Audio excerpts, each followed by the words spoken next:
What's up, guys? UFC Fight Night Covington versus Buckley is this weekend, and I'm here to break down the fights, give some betting predictions, or what I think is going to happen in each one of the fights. I guess betting advice. Um, tell you guys who I believe is going to win each fight.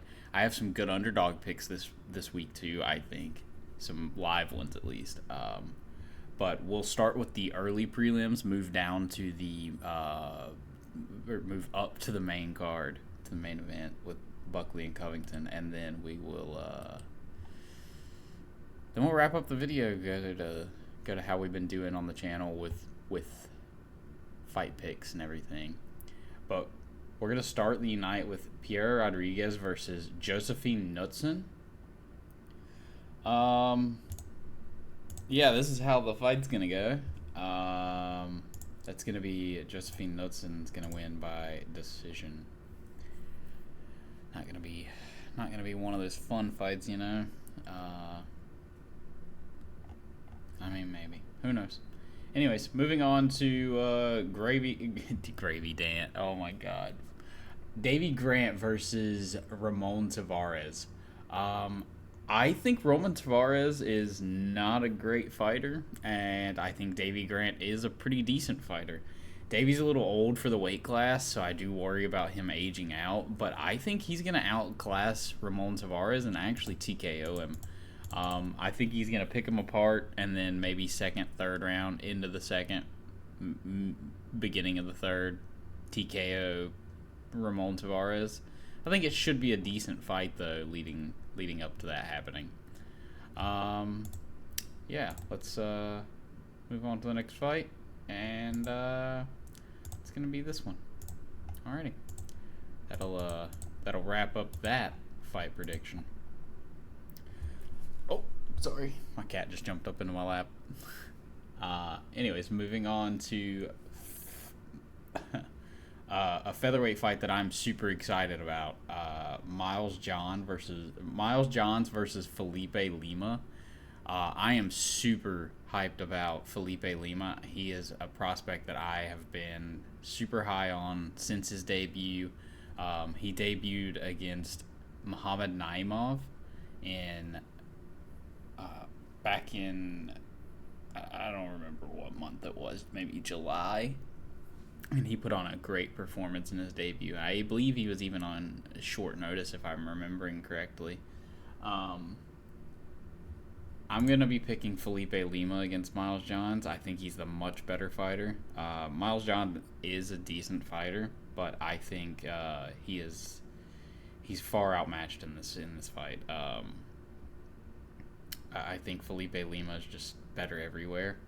I think his striking is good enough to knock Miles Johns down and then move to submitting him. And I think he's going to do that. I think he's going to do that pretty early on. I think he's going to get it done in the first round. Anyways, moving on to Sean Woodson versus Fernando Padilla. This is one of the underdog picks that I think is going to come through pretty good. I'm picking Fernando Padilla to win by knockout. I think he's the better of these two fighters. I think Sean Woodson has weird tendencies because of his goofy, lanky, weird frame that he gets away with against these tiny featherweights. And Fernando Padilla is not a tiny featherweight. I think he's decent. He's got good power, too. So he's going to punish Sean Woodson for some of the goofy, weird kicks that he throws quite lazily against the small guys. I think Fernando Padilla's hands are much better. He's going to put his footwork is pretty good. I would say it's probably not Sean Woodson's evasive footwork is probably going to give him a couple issues at first, but once he gets him figured out, I think he's going to smash him and knock him out. Ooh, this is a really good fight. Drakkar Klose versus Joel Alvarez. Oh my God, this is such a fucking good fight. I think Joel Alvarez is going to end up winning this fight. It's going to be a banger for however long it lasts, though, because once Joel Alvarez lands a good shot on Drakkar Klose, this is going to become a war. Or Drakkar Klose is going to try to make it a war. I think that Alvarez is going to end up winning by KO. I would say close probably makes, or Alvarez knocks him out, knocks close out, and I assume it's going to be in the second round. I think close will survive until the second round. Another pretty good fight for Michael Johnson against Otman Zaitar. I think this is one of those fights that Michael Johnson loses sometimes because, he has all the talent in the world and then under-prepares for these guys who aren't amazing. But he's typically gonna outspeed Otman Zaitar, who, if I'm not remembering right, he is slow. So Michael Johnson's gonna look fast, even faster than normal. I think he's gonna get it done by knockout, maybe a decision. This could be one of those weird Michael Johnson decisions, but Zaitar gets knocked out, so I would say if Michael Johnson pushes any kind of pace, he's going to knock him out. We're going to pick round 1 knockout and move on to Navajo Sterling versus Tuku Turcos.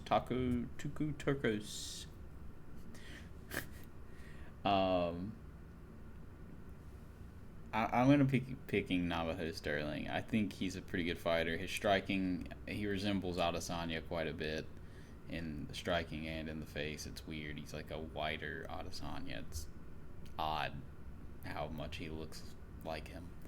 But he's a good fighter. And I think that Tuku Turcos is, he is who he is. He's decent. He's just lost to some good fighters. This could be a test for Navajo, but I think he's going to pass it pretty well. I think he's going to end up knocking out Turcos in round number 2. Actually, let's go with round number 1. Then we move on to what I think is going to probably end up being fight of the night, or one of the fights of the night. This is one of the best fights of the night, I guess I should say. Contender for fight of the night. Like, this is a banger in the making. I can't wait for this fight for as long as it's going to last. I'm an Adrian Yanez fan just because I like how slick his boxing is when it's on. When he is on, he has very slick boxing. His footwork good, his head movement's good. Just everything looks so nice. But Daniel Marcos is a good fighter. He's a dangerous guy. I'm worried that he's going to beat Yanez. But we're going to be picking Yanez for a round 3 KO. Nah, he likes to fade towards the end. We'll pick him for a round 2 KO. Another underdog. He's very live in it, but I do think this is more of a 50-50 fight. I think this should be pretty close. This is going to be a good fight for as long as it lasts. I think somebody's going to sleep in this, to be fair. Dustin Jacoby versus Vitor Petrino. Another good underdog fight. I think Dustin Jacoby's underrated in this fight.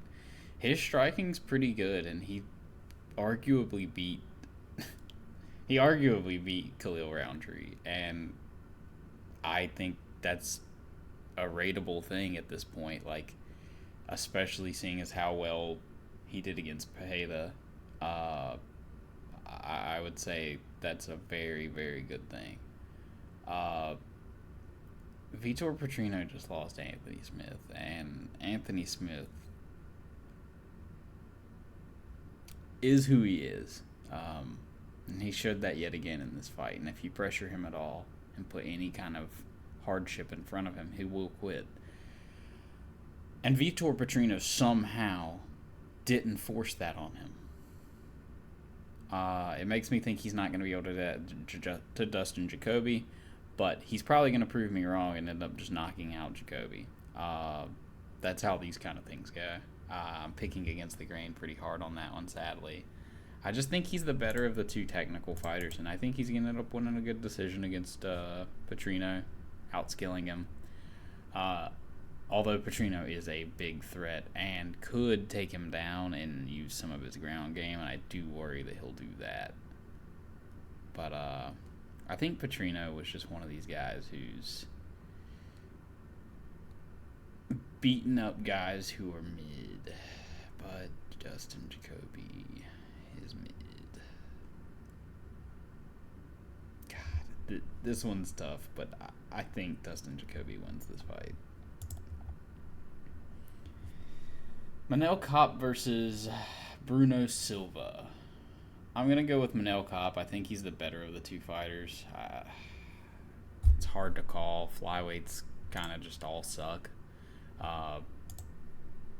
But I'll go with the guy who has beaten the better fighters. He has beaten better fighters. He loses to good fighters, but he has beaten the better fighters.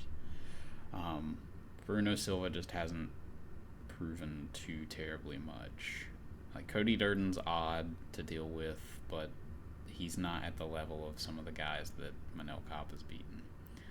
Tyson Nam, shit. A lot of the guys that these guys have beaten are bad, but Manel Kape has beaten the better fighters, and you just have to kind of trust him to get that done again. Cub Swanson versus Billy Quarantillo. I think that Cub Swanson's live in this yet again. Billy Quarantillo he's a decent fighter, but Cub Swanson, he's very similar to Yanez. When his hands are on, he's so slick, and he has good knockout power. I could very easily see him knocking out Billy Quarantillo. Anytime Billy Quarantillo fights one of these guys who is decent striking, he loses to them.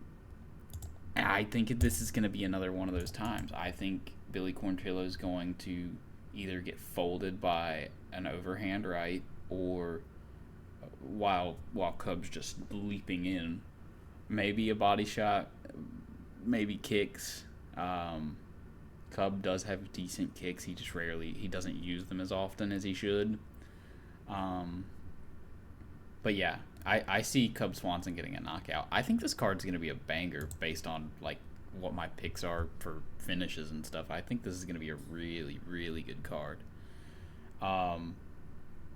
Colby Covington versus Yoquan Buckley. This is one that's hard for me to judge because I know Buckley's wrestling. His defensive wrestling's so good. He's done so well against some of these guys who've had really good wrestling, but Colby's wrestling is different than theirs. He sticks to you and rides it out rather than trying to get hooks and grab a hold of your back. He just tries to ride you. Buckley's really good at separating those. And the last Colby we saw, he looked horrible. He was terrible. Colby seems to have made excuses saying that he had altitude sickness and all this. We'll see if that's true. I'm going with who I would go with even if they were both at their best, and I think that's Buckley. I think he's the better of the two fighters overall in general. Like, I think Colby in his prime couldn't beat Buckley right now. I think Buckley's defensive wrestling and his nasty striking are just too much, and his cardio's really good to be as muscled up as he is. You look at him and you're like, oh, this dude's like Woodley. He pushes a pace, he's gonna gas out instantly. That's just not the case, man. He tired out Stephen Thompson, even though Stephen Thompson was getting the better of him on the feet. His consistent takedown threat and pushing the pace wore Stephen down eventually, and that's what got him caught. Buckley's a threat in this fight, and I think he's going to end up knocking out Colby Covington in the third round. I think he's going to be able to deal with Colby's wrestling threat early.